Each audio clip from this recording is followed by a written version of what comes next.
Puji Tuhan. Haleluya. Saya dari keluarga Sintua Simanjungan Malaysia mengucapkan selamat Natal untuk kita semua. Puji Tuhan. Haleluya. Kesaksian yang luar biasa atas kesembuhan yang diterima Tito dari keluarga Bapak Kenny Panggabean. Jemaat kita juga di GB Depok 1 beberapa terpapar. Yang perjuangan kalau kita melihat kesaksian tidak kalah mudah untuk dilalui. Tapi ketika kita sujud di altarnya, Tuhan akan memberikan kesembuhan dan pemulihan. Puji Tuhan. Haleluya. Yang penting kita jaga diri, mawas diri, dan tetap mengikuti protokol kesehatan. Jadi jemaat-jemaat Tuhan yang terpapar sudah kembali beraktivitas datang ke gereja, dan kita tidak usah khawatir. Yang penting kita sama-sama menjaga diri. Puji Tuhan. Haleluya. Kita mau belajar dari firman Tuhan. Saya ambil dari Yohanes 6 ayat 1 sampai yang ke-13. Ini berbicara mengenai Yesus memberi makan 5.000 orang. Kita mau belajar firman Tuhan dari kisah ini. Yesus memberi makan 5.000 orang. Demikian firman Tuhan. Sesudah itu Yesus berangkat ke seberang danau Galilea, yaitu danau Tiberias. Orang banyak berbondong-bondong mengikuti dia, karena mereka melihat mukjizat-mukjizat penyembuhan yang diadakannya terhadap orang-orang sakit. Dan Yesus naik ke atas gunung dan duduk di situ dengan murid-muridnya. Dan Paskah, hari raya orang Yahudi, sudah dekat. Ketika Yesus memandang sekelilingnya dan melihat bahwa orang banyak berbondong-bondong datang kepadanya, berkatalah ia kepada Filipus, "Di manakah kita akan membeli roti supaya mereka ini dapat makan?" Hal itu dikatakannya untuk mencobai dia, sebab ia sendiri tahu apa yang hendak dilakukannya. Jawab Filipus kepadanya, "Roti seharga 200 dinar tidak akan cukup untuk mereka ini, sekalipun masing-masing mendapat sepotong kecil saja." Seorang dari murid-muridnya, yaitu Andreas, saudara Simon Petrus, berkata kepadanya, "Di sini ada seorang anak yang mempunyai 5 roti jelai dan 2 ikan. Tetapi apakah artinya itu untuk orang sebanyak ini?" Kata Yesus, "Suruhlah orang-orang itu minum. Adapun di tempat itu banyak rumput, maka duduklah orang-orang itu kira-kira 5.000 laki-laki banyaknya." Lalu Yesus mengambil roti itu, mengucap syukur dan membagi-bagikannya kepada mereka yang duduk di situ. Demikian juga dibuatnya dengan ikan-ikan itu sebanyak yang mereka kehendaki. Puji Tuhan. Judul khotbah saya ambil di sini, jangan sepelekan hal sederhana. Kalau kita tadi membaca kisah Yesus memberi makan 5.000 orang, kita bisa merefleksikan hidup kita bahwa dalam kehidupan kita sering gagal melihat hal kecil, hal sederhana dalam hidup kita. Mindset kita mungkin sering, pola pikir kita mungkin sering berpikir bahwa segala sesuatu harus besar, sehingga kita suka gagal melihat hal kecil dalam hidup kita. Kenapa demikian? Karena manusia inginnya hidup secara instan. Kalau orang-orang bercanda dibilang generasi ini adalah generasi instan karena sering makan mie instan. Jadi orang-orang sudah berpikir bahwa segala sesuatu prosesnya harus cepat dan harus besar. Nah, kita lihat bagaimana dalam kisah ini nanti dari 2 pelaku dalam firman ini, yaitu Filipus dan Andreas. Bagaimana mereka melihat ketika masalah datang, ketika pencobaan datang, respon mereka seperti apa? Ketika kita baca firman ini, sebenarnya Tuhan Yesus tahu apa yang dia lakukan. Di ayat 6 dikatakan begini. Ketika Yesus bertanya, "Di manakah kita akan membeli roti?" Ketika Yesus memandang sekelilingnya dan melihat bahwa orang banyak berbondong-bondong datang kepadanya, berkatalah ia kepada Filipus. Kepada Filipus Tuhan berkata, "Di manakah kita akan membeli roti supaya mereka ini dapat makan?" Dan di ayat 6 sangat tegas dikatakan, hal itu dikatakannya untuk mencobai dia, sebab dia sendiri tahu. Kita sering masuk ke dalam pencobaan. Kita sering masuk ke dalam ujian. Bukannya Tuhan tidak tahu. Ada hal yang terjadi dalam hidup kita, bahwa itu adalah rencana Tuhan dalam hidup kita. Itu yang perlu kita selalu ingat. Sehingga respon kita ketika ada masalah tidak selalu mempersalahkan keadaan, kita tidak mempertanyakan Tuhan, dan kita tidak menjadi jatuh dan jauh dari Tuhan. Kan di sini kan sangat jelas bahwa Tuhan tahu apa yang dia perbuat. Tuhan tahu ada 5.000 orang laki-laki saja, ditambah suami dan istri, tambah anak-anak, mungkin lebih dari 10.000, 15.000. Tuhan tahu. Nah, kita lihat bagaimana 2 karakter orang ketika masalah datang dalam kisah ini. Dikatakan di sini respon Filipus mewakili orang-orang yang melihat menyelesaikan sesuatu itu harus ada modal yang cukup besar. Karena dia bilang demikian di ayat 7. Jawab Filipus kepadanya, "Roti seharga 200 dinar tidak akan cukup untuk mereka ini, sekalipun masing-masing mendapat sepotong kecil saja." Dia melihat, mau kita beli, ini sekarang ada di bukit yang jauh dari perkampungan, mau pergi kita ke kota, duit hanya ada 200 dinar, gak akan cukup. Orang terlalu banyak. Dia tahu ada duit. Dia tahu dia bisa pergi untuk membeli. Tetapi itu masalah ketika datang, dia bilang gak mungkin. Padahal modalnya sudah cukup besar. 200 dinar itu dulu kalau kita selalu baca kitab ini, 1 dinar adalah upah harian. Dia katakan 200 dinar. Saya coba kalkulasi, itu ya udah cukup besar lah. 200 dinar berarti udah hampir gaji 1 tahun. 1 tahun kerja sekitar 200 hari ya kalau kerja kantor. Itu sudah kayak gaji 1 tahun. Nah, sudah punya duit, tetapi dia melihat masalah itu masih tetap menjadi masalah. Dia mempunyai sesuatu modal dasar, tetapi dia melihat masalah itu tetap masalah. Filipus. Demikianlah kita ketika di dalam hidup Tuhan, ketika kita diminta untuk melakukan bagian kita kadang gagal melihat bahwa kita tidak punya potensi. Kita gagal melihat bahwa kita bisa berkontribusi di dalam pelayanan Tuhan. Misalnya, kita mau bangun gereja ini kembali. Sudah mulai tua dan besar. Dana yang dibutuhkan berapa? 200 juta, 300 juta. Langsung berpikir, dari mana duit? Bagaimana kita bisa mengumpulkan dana dalam setahun untuk bisa membangun gereja ini kembali? Dari apa yang kita punya? Kalau kita berpikir terlalu besar seperti itu, gak akan bisa kita memberikan sesuatu. Tidak akan bisa kita melakukan bagian kita. Berapapun punya kita, 10.000, 20.000, ketika kita rutin memberikannya kepada Tuhan, itu akan terjadi. Mungkin kita sering melihat ketika ada terjadi bencana. Dulu selalu ada ya, teks di TV gitu ya, sumbangan tsunami Aceh misalnya. Lihat aja yang ditampilkan berapa rupiah, 10.000 dari NN, 20.000 dari NN, total akumulasi 3 miliar. Dari hal-hal yang kecil dikumpulkan menjadi sesuatu yang besar sehingga bisa berkontribusi. Itulah kita sebagai anak Tuhan suka gagal melihat. Kita sudah langsung memblok pikiran kita bahwa saya tidak punya sesuatu yang bisa saya berikan kepada Tuhan. Kalau tidak dengan uangmu, apa yang bisa saya lakukan dalam pekerjaan Tuhan? Tenaga. Itu khotbah tanggal 25 kita dengar juga dari Bapak Sigwara Jambu. Pelayanan itu berbagai macam. Pelayanan itu tidak hanya di mimbar. Pelayanan itu apapun yang bisa kita lakukan dalam pelayanan. Pemberian kita sekecil apapun, hal yang kecil yang kita punya, itu bisa berdampak sangat besar. Itulah respon Filipus. Dia punya sesuatu yang besar, tetapi tetap melihat masalah sebagai masalah. Kita lihat sekarang bagaimana respon Andreas. Andreas melihat ada anak kecil membawa 2 roti. Dia melihat 5 roti dan 2 ikan. Di dalam yang dapat dikatakan, seorang muridnya yaitu Andreas, dia 9, di sana ada seorang anak yang mempunyai 5 roti jelai dan 2 ikan. Tetapi apakah artinya itu untuk orang sebanyak ini? Si Andreas ini mulai bisa melihat ada harapan. Tapi cuma 5 roti jelai dan 2 ikan. Bagaimana ini bisa memberikan dampak kepada lebih dari 10.000 orang yang sedang kelaparan yang mengikut Tuhan? Ceritanya ini orang-orang yang ikut Tuhan. Karena mereka percaya akan mujizat. Mereka berbondong-bondong menantikan mujizat. Dia sudah melihat bahwa ada sesuatu yang bisa sebenarnya, tapi gak masuk akal, gak bisa. Kadang kita juga begitu ya. Kita tahu, saya bisa kok sebenarnya bermain musik di gereja. Saya bisa kok memberikan sesuatu ke gereja. Saya bisa menyumbang sesuatu di gereja. Tapi apakah artinya ini? Terlalu kecil. Orang sana bisa memberikan 10 juta, 20 juta. Saya gak bisa. Akhirnya saya mengundurkan diri dan tidak menjadi memberikan sesuatu yang bisa saya berikan kepada Tuhan. Inilah 2 karakter yang bisa kita lihat bagaimana Filipus dan Andreas melihat masalah, melihat tantangan dengan modal yang besar, dengan modal yang kecil, tetapi responnya sangat berbeda. Kalau kita lihat kisah ini, Tuhan Yesus tidak melakukan hal yang spektakuler ketika terjadi orang-orang Israel bersungut-sungut di padang gunung Sinai. Karena mereka bersungut-sungut, Tuhan melakukan sesuatu yang luar biasa. Roti mana, pagi-pagi sudah ada, tinggal mereka makan. Di sini Tuhan membuat hanya lewat 5 roti jelai dan 2 ikan. Yang Tuhan lakukan adalah hanya berdoa, mengucap syukur. Beginilah cara Tuhan menolong umatnya. Itulah kita pelajari dari kisah ini. Bahwa cara Tuhan itu tidak selalu spektakuler ketika hendak menolong umatnya. Sangat sederhana. Dia hanya mengambil apa yang dia punya, kemudian dia berkati, dia mengucap syukur, dan itu bisa memberi makan 5.000 orang lebih.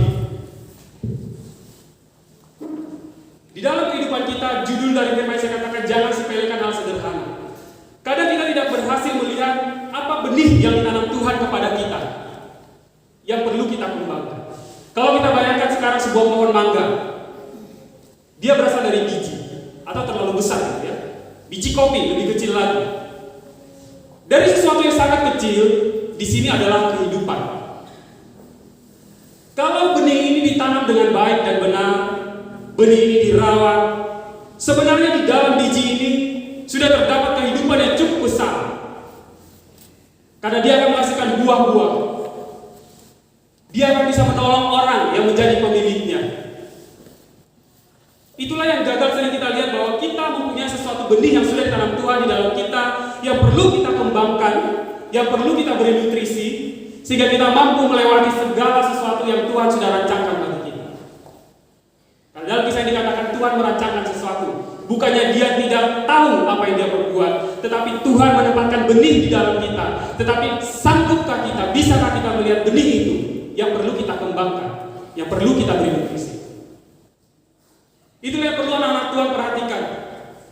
Benih apa yang sudah Tuhan tanamkan di dalam hidup kita? Kemurahan hatikah? Kerendahan hatikah? Kaki yang gampang untuk melangkah untuk pelayanan-kah? Berkat-berkat lewat pekerjaan yang mudah kita berikan untuk melayani Tuhan, untuk membantu pembangunan gereja. Perhatikan benih apa yang Tuhan sudah tanamkan di dalam hidup kita. Sehingga kita rawat, kita beri nutrisi, sehingga kita bisa melakukan lebih lagi untuk pekerjaan Tuhan. Kita mungkin tidak sadar akan setiap pencapaian dalam hidup kita sekarang, bahwa itu adalah hasil dari setiap usaha-usaha kecil kita. Ada orang-orang mungkin yang dulu terpuruk di dalam ekonominya, kemudian dia bangkit dan menjadi setidaknya sesuatu yang dia bisa memenuhi kehidupannya. Hal kecil yang mungkin dia lakukan adalah doanya. Doa itu hal yang sangat-sangat sederhana yang diminta untuk kita lakukan. Saya juga minggu kemarin mengingatkan doa sangat sederhana. Bisa dibilang hal yang kecil, tidak makan waktu cukup banyak. Tetapi kualitas doa kita itu akan berkembang. Memuji Tuhan sangat sederhana.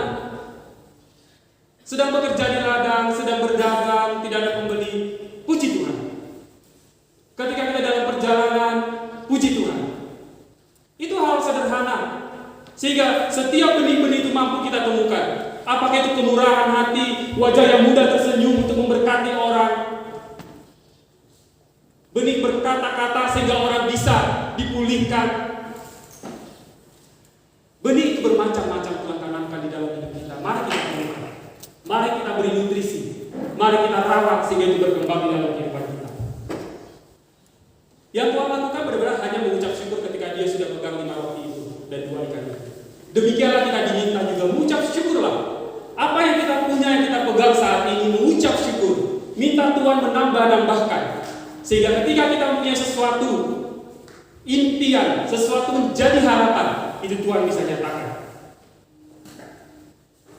Tuhan menggunakan hal yang kecil untuk menyelesaikan perkara atau persoalan yang besar. Dikatakan di dalam 1 Korintus, bisa dibuka 1 Korintus 1 ayat 26 sampai 29. Demikian firman Tuhan kita baca. 1 Korintus 1 ayat 26 sampai 29. Ingat saja saudara-saudara bagaimana keadaan kamu ketika kamu dipanggil. Menurut ukuran manusia, tidak banyak orang yang bijak, tidak banyak orang yang berpengaruh, tidak banyak orang yang terpandang. Tetapi apa yang bodoh bagi dunia dipilih Allah untuk memalukan orang-orang yang berhikmat. Dan apa yang lemah bagi dunia dipilih Allah untuk memalukan apa yang kuat. Dan apa yang tidak terpandang dan yang hina bagi dunia dipilih Allah. Bahkan apa yang tidak berarti dipilih Allah untuk meniadakan apa yang berarti. Supaya jangan ada seorang pun manusia yang memegahkan diri di hadapan Allah. Jadi orang-orang yang kecil, orang-orang yang terhina dipakai Allah untuk membentuk kita. Di dalam persekutuan ini Tuhan menempatkan orang-orang untuk kita bisa perhatikan. Orang-orang yang mungkin diberkati secara finansial, memperhatikan orang-orang yang lemah. Tuhan menempatkan orang-orang yang sakit di gereja ini untuk orang-orang yang kuat bisa mendoakan. Tuhan akan menempatkan selalu orang-orang yang lemah yang perlu kita perhatikan dan perlu kita doakan. Dan itu akan sering kita temukan. Makanya hal terkecil dipakai Tuhan untuk bisa mengubah hidup kita, untuk kita bisa bergerak sesuai dengan apa yang ingin Tuhan lakukan. Di dalam kisah Alkitab sering kita baca mungkin dari kisah bagaimana Daud mengalahkan Goliat. Orang yang kecil mengalahkan orang yang berbadan besar dengan hal yang sederhana, ketapel. Kalau kita baca cerita lengkapnya dalam Alkitab, si Daud ini diperlakukan, disepelekan, ya. Kalau kita baca di dalam 1 Samuel 17 ayat 33 dikatakan, gak mungkinlah engkau bisa mengalahkan Goliat. Badannya sudah besar dan engkau adalah seorang gembala saja. Engkau tidak pernah berperang dan engkau masih muda. Ini yang sering kita lihat, orang-orang muda disepelekan. Sementara orang-orang muda sekarang banyak pemikiran-pemikiran baru, baik dari sisi pelayanan. Saya berwaktu sedikit, waktu lebih panjang. Kami juga di GP Depok 1, pemuda-pemudi jadi banyak bergerak. Dengan keadaan COVID, kemarin saya bilang kita bergerak ke pelayanan digital. Jadi live streaming selalu, setiap ibadah Rabu, setiap minggu. Karena kita tahu jemaat punya rasa khawatir. Tetapi kita mau tetap jemaat datang kepada Tuhan, berdoa bersama-sama bersekutu. Dan anak-anak muda ini melihat potensi lebih jauh lagi bahwa kita mau melayani Tuhan, menjangkau jiwa lebih jauh. Dan mereka datang ke rumah 3 orang pemuda, mengajak bertukar pikiran apa yang bisa kita lakukan dalam pelayanan digital. Pemikiran mereka luar biasa anak-anak muda. Di gereja ini mungkin banyak pemuda-pemudi yang mungkin SMA ya, atau bekerja. Bagaimana mereka bisa memberikan sebenarnya sumbang saran untuk pembangunan gereja, merubah atau menambahkan apa yang ada supaya pelayanan itu lebih baik. Tetapi kita sering melihat potensi-potensi sederhana pemuda ini dan kita suka mengucilkan. Bagaimana cerita si Daud ini ketika dia disepelekan masih muda? Gak mungkin, engkau bukan seorang prajurit, engkau hanya seorang gembala. Bahkan dia diperlengkapi dalam cerita itu, dia dipakai ketopong, dia dipakai baju semua perak, berbahan perak gitu ya, tembaga. Kemudian dia disuruh berperang. Dia bilang, ini gak cocok, saya gak bisa bergerak dengan semua ini. Biarkan aku menjadi diriku. Dia hanya datang membawa tombak dan dia hanya membawa ketapelnya. Dia bawa 5 batu. Dan itu dia pakai. Sementara Saul sudah mempersiapkan bagaimana pasukannya menghajar orang-orang Filistin. Saul melihat pemikirannya itu bahwa segala sesuatu di hadapannya yang besar musuhnya harus dihancurkan dengan sesuatu yang besar. Daud datang hanya dengan alat itu. Tetapi Saul bilang ketika dia mau berangkat, ya sudah, kamu berangkat. Tuhan menyertai engkau. Tetap menyerahkan diri kepada Tuhan. Apapun hal yang kecil yang dipakai Daud saat itu menjadi alat dia untuk bisa menang melawan Goliat. Contoh satu lagi di dalam Alkitab, bagaimana Nabi Elisa ketika seorang janda anaknya sudah hendak diambil karena dia punya utang yang banyak. Nabi Elisa coba bertanya, apa yang ada padamu? Apa yang ada padamu? Dia bilang, saya punya buli-buli minyak. Buli-buli minyak berarti kecil sedikit gitu ya. Elisa mencoba menanyakan apa sebenarnya yang bisa modal dasar dari seorang janda ini untuk dia bisa ditolong. Elisa langsung bilang, nih saya seorang nabi, saya bisa melakukan A, B, C, menyediakan yang kamu mau supaya anakmu selamat. Tapi Nabi Elisa bertanya, apa yang ada padamu? Dan dia menjawab, saya hanya buli-buli minyak. Kemudian Elisa memberi dia perintah, kumpulkan semua bejana-bejana yang ada. Kemudian tumpahkan minyak yang ada dalam buli itu ke dalam bejana itu. Dan buli-buli minyak itulah yang dipakai untuk bisa membayar hutang dari seorang janda. Dia mengumpulkan bejana sampai rumahnya tidak muat. Kemudian buli-buli minyak itu ditumpahkan ke dalam bejana sampai penuh dan dikatakan, itulah jual untuk bisa membayar hutangmu. Dan sisanya tidak hanya diberikan pas-pasan untuk bayar hutang, dan sisanya pakai untuk melanjutkan hidup. Lihat bagaimana hanya buli-buli minyak dipakai sehingga bejananya penuh. Sampai ditanya, masih ada lagi? Karena Elisa mau memberikan lebih karena dia datang kepada seorang hamba Tuhan meminta tolong. Hal yang sangat kecil dan itu dipancing. Apa? Gak selalu dikatakan mujizat ketika saya datang, langsung diberikan. Makanya benih apa yang Tuhan sudah tempatkan, apa yang sudah Tuhan berikan untuk bisa kita kembangkan, itu yang perlu kita lihat. Ketika kita punya pintu gereja yang besar pun, alat yang dipakai untuk membukanya adalah kunci yang kecil, sehingga suka hilang. Karena terlalu kecilnya, nggak tahu simpan di mana.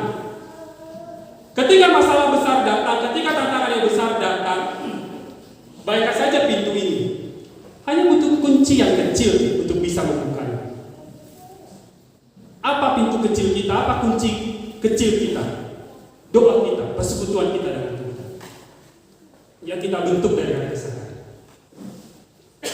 Jadi bukan hal yang spektakuler selalu kita datang kepada Tuhan ketika kita dalam masalah, mengharapkan sesuatu langsung besar datang kepada kita, masalah kita selesai. Tidak. Cari kuncinya. Itu sangat kecil. Bangunlah persekutuan dengan Tuhan. Kenapa Tuhan, kalau kita lihat cerita-cerita yang saya sampaikan tadi, kenapa Tuhan memakai hal yang kecil untuk menyelesaikan masalah yang sangat besar? Kenapa Tuhan hanya memakai 5 roti jelai dan 2 ikan untuk menyelesaikan memberi makan 15.000 orang, kurang lebih? Supaya anak-anak pun bisa melakukannya. Gak perlu berpikir panjang. Supaya setiap orang, apapun keadaannya, bisa melakukannya. Doa itu tanpa syarat, anak-anak kecil pun sudah kita ajarkan berdoa. Dia bisa datang kepada Tuhan. Demikianlah yang Tuhan inginkan, bahwa ketika kita menghadapi persoalan, ketika kita menghadapi sesuatu tantangan di depan kita, tidak usah berpikir yang terlalu besar. Perhatikan benih apa yang kita punya, dan itu akan Tuhan pakai untuk menyelesaikan setiap masalah kita. Puji Tuhan. Demikianlah pemberitaan firman. Kiranya hidup kita, potensi sederhana yang kita punya, kita cari selalu. Dan hal yang paling sederhana yang bisa kita lakukan adalah doa kita. Haleluya.